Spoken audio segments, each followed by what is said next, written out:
CMRL Exalogic മാസപ്പടി കേസിൽ വീണ ടിയെ ചോദ്യം ചെയ്യാൻ വിശദമായ ചോദ്യാവലി തയ്യാറാക്കി എൻഫോഴ്സ്മെന്റ് ഡയറക്ടറേറ്റ്. വീണയ്ക്ക് ലഭിച്ച 2,78,00,000 രൂപ വിനിയോഗിച്ചത് എങ്ങനെ എന്നതിൽ വ്യക്തത വരുത്തും. കുറ്റപത്രത്തിനൊപ്പമുള്ള 134 രേഖകൾ വേഗത്തിൽ വേണമെന്ന് SFIOയോട് ED ആവശ്യപ്പെട്ടു.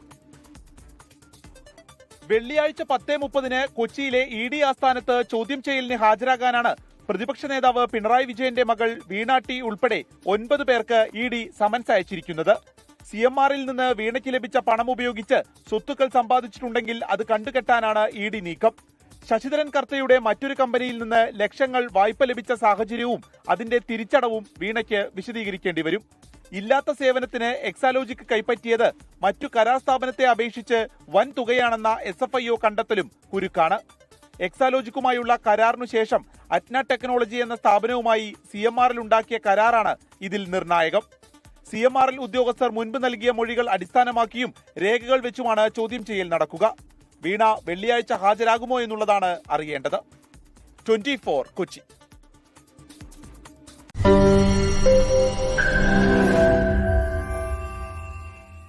ലോകത്തെവിടെയായാലും ഏത് സമയത്തും 24 വാർത്തകളും ഓഗ്മെന്റഡ് റിയാലിറ്റി പാക്കേജുകളും എക്സ്പ്ലെയിനറുകളും വിശദമായി കാണാൻ ഞങ്ങളുടെ YouTube ചാനൽ നിങ്ങൾക്ക് സബ്സ്ക്രൈബ് ചെയ്യാം.